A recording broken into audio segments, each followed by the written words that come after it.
welcome. Let's talk about media and communication. We will explore today how countries use branding to justify their foreign policy, particularly when dealing with human rights issues. My guest today, Isabelle Karlsson, will tell us about how Sweden promotes feminism in its foreign policy and how the country uses branding to frame its actions as positive activism, to position itself as an authority, and to gain public support. Rodrigo Silva, as always, let's talk about media and communication. Isabelle, welcome to our episode.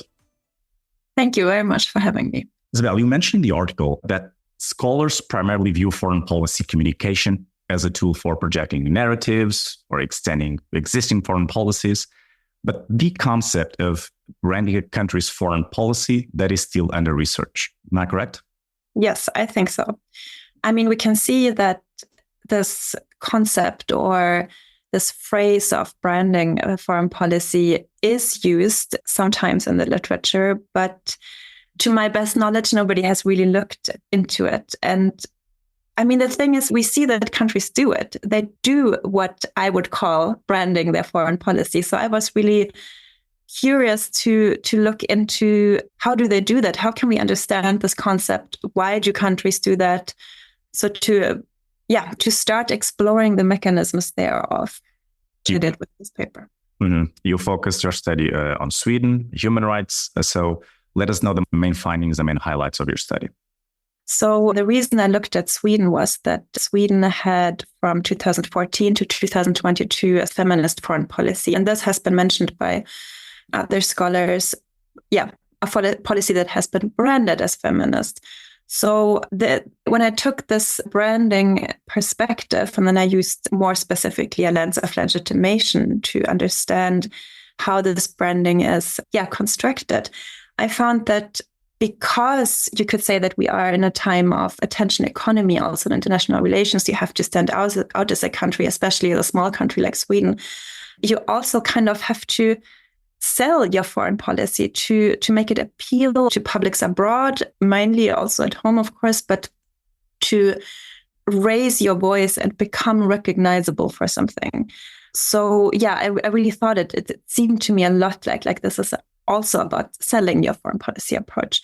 And in the particular case of Sweden, then, as you already mentioned, I found mainly three ways in which this feminist foreign policy then this branding is legitimated. And that is first by really emphasizing the goodness of this policy, to say, okay, yes, this is activism, but it's a good form of activism.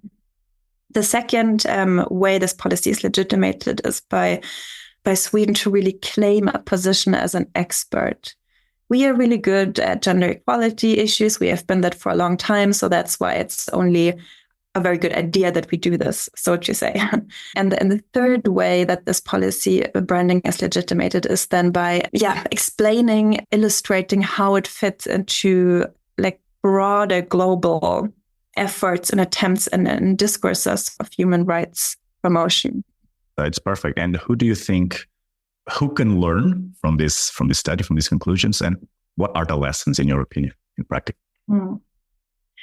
I mean, of course, I hope that nation branding and public diplomacy and these kinds of fields of international communication can learn from it, as well as international relations research. But more for the practical perspective, I really hope that people working at institutions such as the Ministry of Foreign Affairs, or maybe these institutions that promote more the cultural side of a country, and not only in Sweden, but around the world where one is interested in standing out this way, but also policymakers, that they maybe are inspired to think through, like with this lens of branding, about foreign policy issues. And then on the one side, I think it can inspire to really think about what such a branding enables. So you enable a perhaps also small country to have a voice, to stand out, to mark a standpoint that you take. But on the more risky side, of course, you create expectations,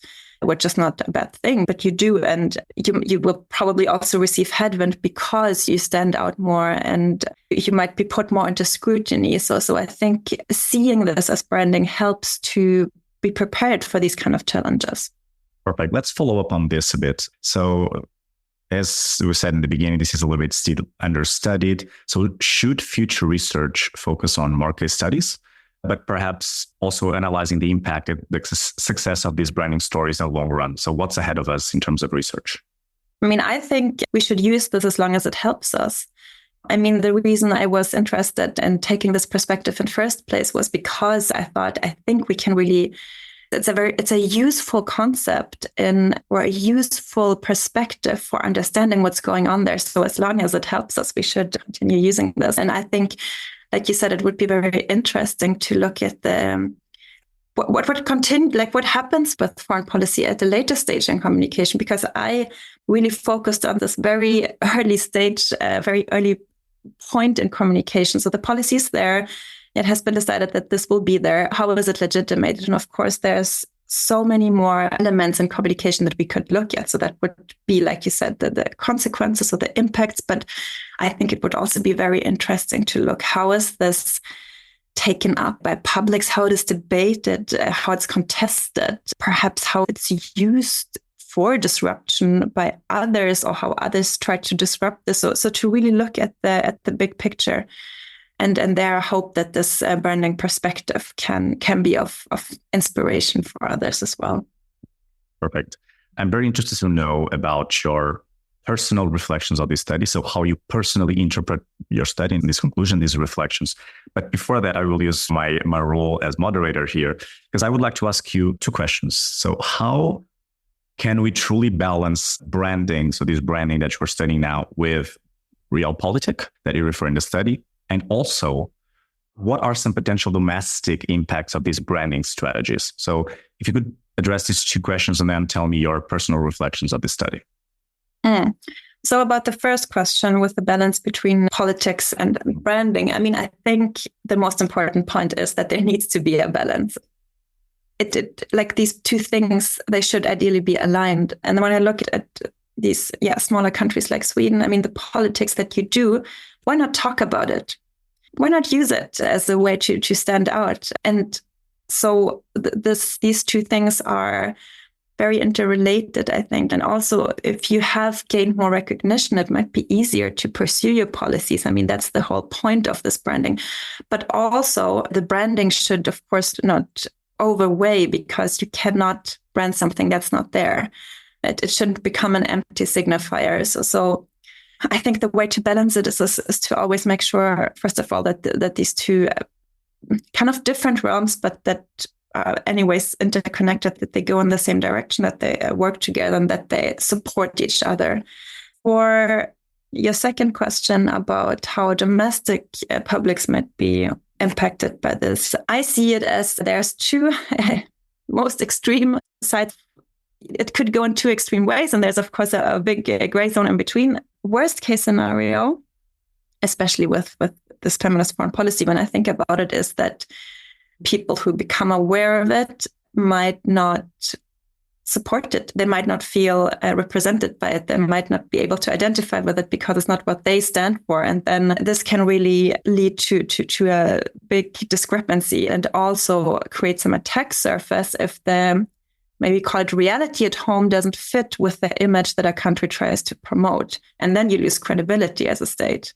Best case scenario, people really are very inspired by it. They feel that it represents who we are as a country. They might feel pride. They feel really that they can be part of this. And also maybe it might inspire people at home to really make sure that they hold up to the standards that a country sets for itself. And then I think probably you will have both things and a lot of in between.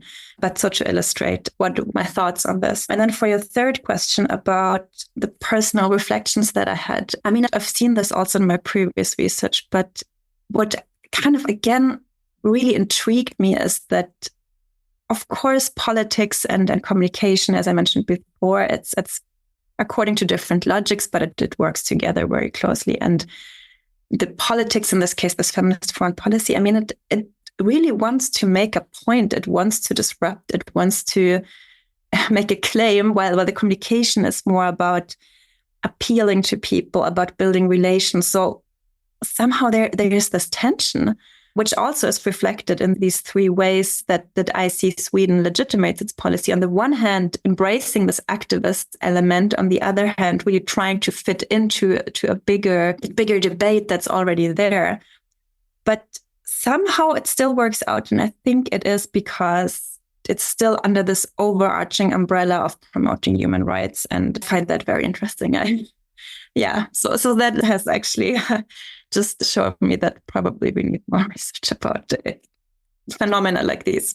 It's perfect. This reflection part is actually one of the greatest cores and pillars of the conversation. So I think it was very good. And to close all these reflections, if you had to sum it up in no more than 2 sentences, so a punchline for our audience to remember about this whole talk, what would it be?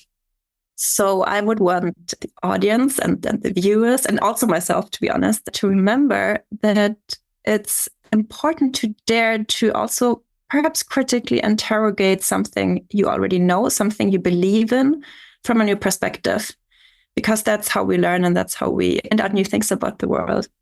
Perfect. Isabelle, thank you very much. Thank you. This podcast is powered by Cogitatu Press. You can listen to this episode on the Let's Talk About Media and Communication website, on Cogitatu Press YouTube channel, and whatever you get your podcast.